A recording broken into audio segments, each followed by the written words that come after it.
video game. If you come across an empty room with a health pack, extra ammo, and a save point, you know some serious is about to go down. What is the real-life equivalent of this? Story 1, when all the higher-ups suddenly start taking their accumulated vacations. That's when you know the company is about to blow, and it's time to find a job before you find yourself without one. Story 2, follow-up doctor's appointment after a medical test, and the receptionist tells you to bring a friend when they schedule the visit. This happened to my wife. Long story short, cancer. She's been cancer-free for 15 years after treatment. Story 3, when your coworkers are super busy and you're just kind of not busy, but every time you go to take work off their hands or pick up projects, they say, no, it's fine, I can take care of it. And then your work starts getting offloaded onto them as well. Story 4, when a friend who's been struggling with depression for a while suddenly brightens up, becomes very generous, or wants to get all their friends together for a party, etc. They're saying goodbye. Story 5, your parents take you to a nice dinner before some family news edit. Just wanted to say, holy, I think that's the most upvoted comment of mine ever. My parents did this to me when they found my cigarettes when I was 17 and told me they'd stop paying for my car if I continued to smoke. Story 6, when the company you work for hires consultants to take an unbiased outside look at the company and maybe offer a few suggestions how we can improve and find hidden potential for streamlining our processes.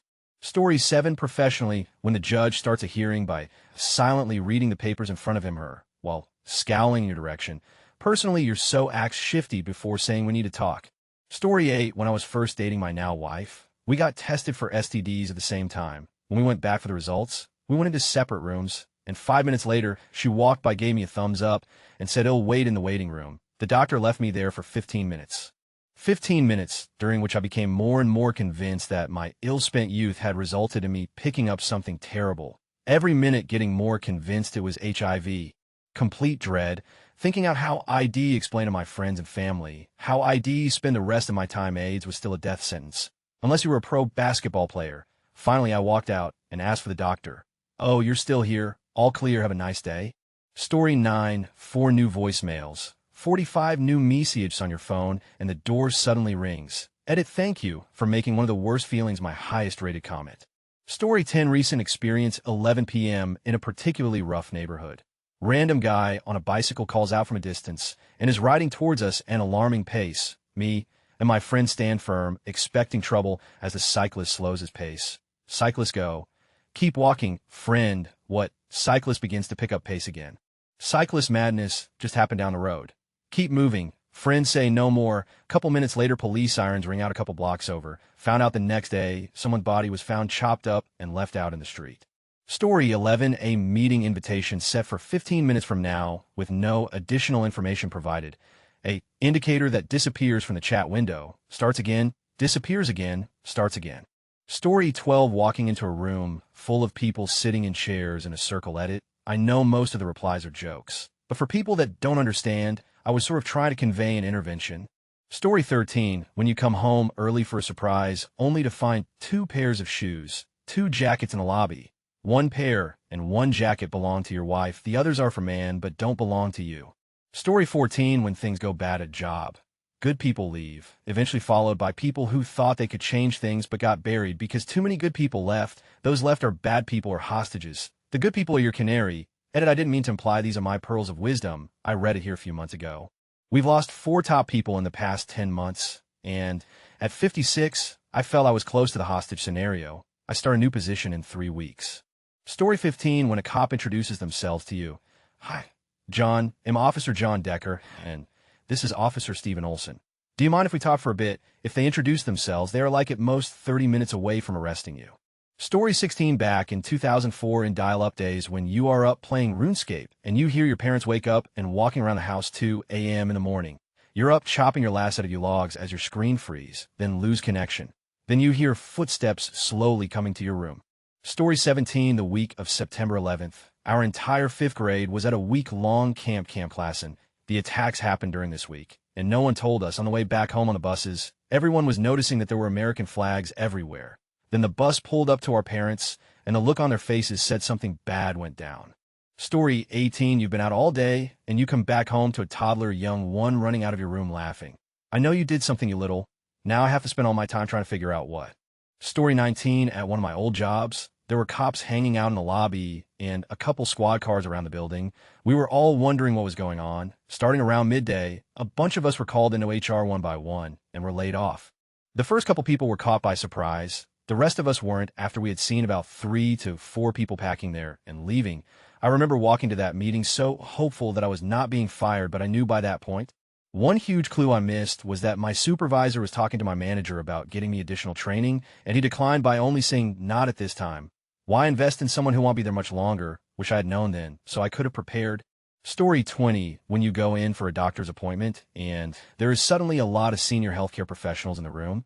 I had my appendix out this summer, and some weeks later, I had a Mr. Scan of my entire intestinal system because they had spotted some inflammation in other places when they operated on me. 2 weeks after that, I get called into the hospital to meet the doctor and met by the chief nurse. I'm not entirely sure of the corresponding titles in English here, who takes me to an examination room. That is, I kid you not, barely one step below an operating theater. The chief surgeon of the hospital comes in, and they sit me down. They're both looking at me with these professionally kind and compassionate faces and ask me several questions about how I've been since the surgery, have I had any problems afterwards, and so on. Then eventually the following exchange takes place. Chief surgeon, we've looked at your MR scans, and they're perfectly fine. There's absolutely nothing wrong with you, and you won't ever have to come back. I mean, you could have open with that. If you have kids, it's when they disappear to another room and get quiet. If you don't investigate quick, it's probably too late. Edit for spelling. Story 21, steak and crab in the Navy, deployment extent, loss of a port visit, or just general nautical nonsense is usually followed by a night of galley-prepared steak and crab. Story 22, congratulations. We've been interviewing for this position for months, and you were the most competitive candidate. If you accept, please sign the attached offer of employment letter and email it back to us within the next 3 days. Welcome aboard the team. Story 23, co-workers being nice, as drink machine gives you a soda and your money back. Everyone flushes their own toilets in the loo. Then the vice president of the company asks you to accompany her to the conference room and then criticizes every aspect of you before she lets you go. You cry, the walls are glass, and everybody is nosy as... Story 24, setting NPCs to auto-loot. We must save my family. Also real-life equivalent is seeing a stack of papers, a time written on the board, and pencils on each desk when you went to class. Pop quiz, the free third paycheck that rolls around every few months. Thinking it's extra money, but the universe has other ideas. Story 25, getting called into a quick meeting with a half hour to go before you get off work on a Friday, and walk in to find your VP, his boss, and the head of HR there. You done got fired, man. Story 26, my child had a fever for a few days, so we took him into the doctor's office, who after about 20 minutes sent us to the ER with no indication. We went to the ER an hour later with my wife, myself, and child sitting in the room. The doctor enters the room. The first words out of the doctor's mouth, "I'm so sorry to be the one to tell you this." You have no clue what is going to be said next. And no, it is only going to be bad. Nothing like being told your 5-year-old has cancer. It's one of those situations where you feel completely hopeless and in control of nothing with no clue what is going to happen next. Story 27, this probably gets buried, but during the Bastogne battle in WW2, German soldiers were issued caffeine-enriched chocolate called Coca-Cola. Under the harsh circumstances, they were glad to receive it, but at the same time they knew it was about to go down. Story 28, being a police officer who is at a gruesome car accident scene with multiple fatalities, and he has to go to the address on the ID in order to notify the family. Story 29, getting ready to meet with a lawyer for that first prenuptial agreement meeting. On the flip side of that, the first session of marriage counseling, and just for lulz, when a hefty person grabs a spare roll of TP and their phone charging cable. Story 30, the suicide hotline posters plastered all around my workplace. By the way, if anyone wonders, I work night shift at a 24-hour emergency, critical care, and specialty veterinary hospital. The veterinary field has a much higher suicide rate than the general population, and roughly 3 times that of human physicians. Story 31, when everyone your age is getting stuck in a lifestyle rut of unhealthy schedules and unhealthy jobs because you need to have 5 people working and living in a 3-bedroom house 40 minutes away from town just to meet rent, working for corporate shitholes that treat their franchisers even worse. That's when it gets real, and you start meeting up twice a week for a few months and start a band to make money on the side. First performance is Friday. Wish us luck. Story 32, a few years back, I sliced open my finger pretty bad. At the time, I didn't think it was too serious. I mean, I could see the bone, but it didn't hurt or anything, so I was more so worried about the hassle. I went to the ER, and it was packed. I was only waiting for about 5 minutes before I was brought in. As I was going in, I walked past a guy with a slashed open leg. Wait, why am I going in before this guy? Surely his is worse. Oh no. Story 33. As a nurse who often works with dying patients, my moment is when my patient starts hallucinating that long-dead family members are talking to them. This is a particularly big when my patient is still a full code. Story 34. When you open a retail store in the morning and see a lineup of customers gathering at the doors, like 40 of them, and you only have 10 staff members working mornings, and knowing 4 of them are managers who are going to be disappearing into meetings and phone calls, leaving you to slay your way through the massive pile of customers who will undoubtedly say, I need X done in 5 minutes because I'm on my way to work and cannot be late, when all 40 of them say this. Only 1 or 2 are going to not be late for work. And the first hour of your morning is, and the extra people in your department are not scheduled until lunchtime. This is when you say my life and spend the next hour getting on and apologizing profusely to everyone who tells you they demand a 20-minute shopping service transaction to be done in 5 minutes. It is shit going down. I think it was actually Alec who said, if video games taught me anything about life, it's if you encounter enemies, you're going the right way. Story 35. As in teacher. Let's meet clue some students in. If your teacher, the guidance counselor, the principal, the vice principal, the other subject teachers, and your parents are all standing by the door or already inside waiting for you. Game over. Story 36. Hey, you're a medic, right? I never wear anything identifying me as a paramedic when I'm not leaving work. This usually means running into a former patient in the wild. Story 37. Coming into a large circular room with the seniors of your organization sitting around you watching, while a slightly irritated African-American man is telling you to take a seat after denying you your promotion to a senior position. Story 38. A couple months ago, my mother went out to what she said was an AA meeting. She got drunk instead. She didn't come back that night. This moment for me was a pair of police officers walking up to the window at 1 in the morning and asking if she lived here. I swear to God, I thought they were going to say she died. Thankfully, she had just totaled and abandoned her car while drunk, and they just found her info and her registration. Story 39. When I was in the Marines, we had the ammo techs deliver a load of ammo to our base in Kandahar, Afghanistan. We would usually do resupply convoys, but the extra ammo told me different. I intend to put you in harm's way briefing is something you seldom hear. Story 40. In Portugal. You're at the beach. You see a group of 40 black people dressed in normal clothing coming towards it.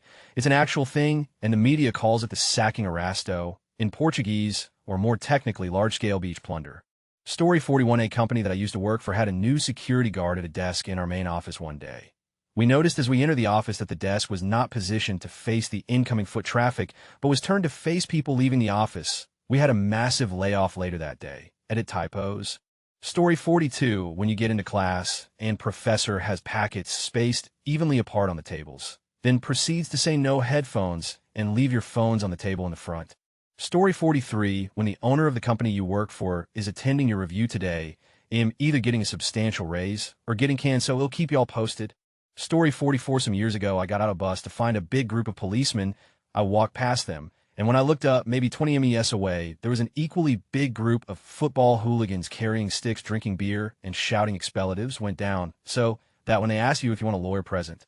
Story 45. When someone tries to talk you into doing something you don't want to do and known as a bad idea, especially where pressure or money is involved, come to my party. There will be an exciting opportunity. No, date them, just get used to them, and you will see they're good people.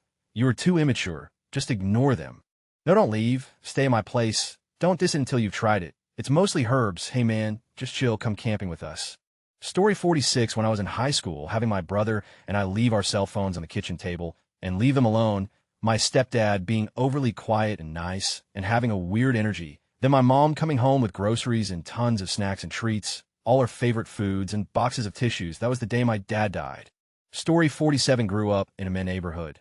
I don't have anything that matches the analogy as far as supplies and a calm before the storm, but there were a few times my mind went on high alert around people I did know. Each time ended up being something bad. The first, I ran into a kid I knew in middle school. He was with a bunch of friends in a park me and my friend were walking through. Despite him being a good guy in school, when I knew him and nothing obvious, my hackles rose, and I had the most intense get out of here ASAP vibe. I naturally pushed it to the side, as absurd as they approached. We talked, and nothing odd happened until we turned to leave. They jumped us while we were walking off. One shattered my cheek with a 2x4, and all 5 of them kicked the out of us while we were down. Didn't steal anything, nothing. Worst beating I ever had. 2 more times I felt that in situations and listened, and sure as things went down. Both were people I knew who were totally normal in school, and just flipped. One was on meth turnout, and the other a myriad of drugs, including PCP. One murdered someone a few days after I saw him, and had that feeling now. That feeling is what I consider like a boss fight in a way, when I feel that I know us going down. I don't know how to explain it. I'm not superstitious, and I'm sure there's an explanation, but it's so profound it's not mistakable for the normal creeped-out feeling, and I can't think of what would trigger that reaction without conscious clues. That said, if you ever have a profound feeling that a place or situation or person around you means you harm, and you can't figure it out, don't ignore it. Just leave. Story 48, rent's paid, bills are paid, every financial obligation has been met, and there's a little money left over in the bank account. Something's going to need to be fixed or replaced. Story 49, sitting on a FOB in Afghanistan, and they tell you double up on ammo, 1/4 of water on yourself, 3 more in your rucksack, scouts are in contact, birds are on the way, got into a fight that day, lost my foot that day too, crazy. Story 50, if you walk into a kitchen and there's chocolate chip cookies on a plate and a female voice yells from the other room, it'll be out in a minute. Help yourself to some fresh lemonade. You know you're about to meet Chris Hansen. Story 51, after I got to the house, were a seller of Doberman puppies. I grabbed the puppy I wanted, handed the guy the money. As he reached to take the money, I saw a gun in his belt. He noticed I saw it. He looked over at another guy. The guy turned on a small light near us, then inside the house another small light turned on. A bunch of guys started popping up everywhere around the property, so I started walking quick down the path towards my car and drove away. They all came walking slowly and filled the area where he was parked. This was deep in LA.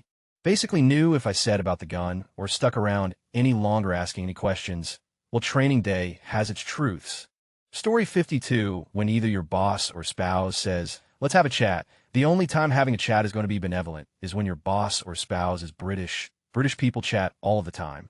Story 53, as a fast food employee, getting free cake in the break room always means that the chain is about to do some insane sale and that you'll have to work yours off the following days. Story 54, in veterinarian offices, there are boxes of tissue paper within eyeshot and arm's reach nearly everywhere, because sometimes we come home with one less family member. Story 55, beer, and we need to talk note. Your girl gonna try and trick you into thinking is your fault when she up. The beer is to get you emotional and yelling, eat a trap bra. Trick is to get drunk and ditch to the moment she starts her. You gotta wait out too, because it could just be her being pregnant or something really good. Just let her start talking first. And keep your cool. 95 chance she's trying with you, though, and just leave that mind game before it gets too permanent if you can. Story 56, my boss called me over to sit down and have a meeting, and both of our sous chefs and my executive chef were all sitting at the table. I got promoted, scare the out of me. Story 57, when your Irish grandmother suddenly breaks out the Jesus, Mary, and Joseph, and a bunch of saints' names just got real. You think human is taking you to the park, but you're pretty sure you guys just passed by the park. Story 58, this just happened to me. Actually, some rando in a polo and slacks nervously approaches you in public with a recited line along the lines of Sikhan. I ask why you a question. Okay, kind of random question, sure, it's a question about the Bible. Then goes on to stutter ramble as you're saying no over and over and over. Story 59, you're a woman vacationing in Paris. You turn into a neighborhood to find a cafe. You notice there are no other women on the street, and all the businesses have Arabic writing. Story 60, if you are on a rice field calmly working, and suddenly hear the faint sound of Fortunate Son by Creedence Clearwater Revival combined with helicopter rotors.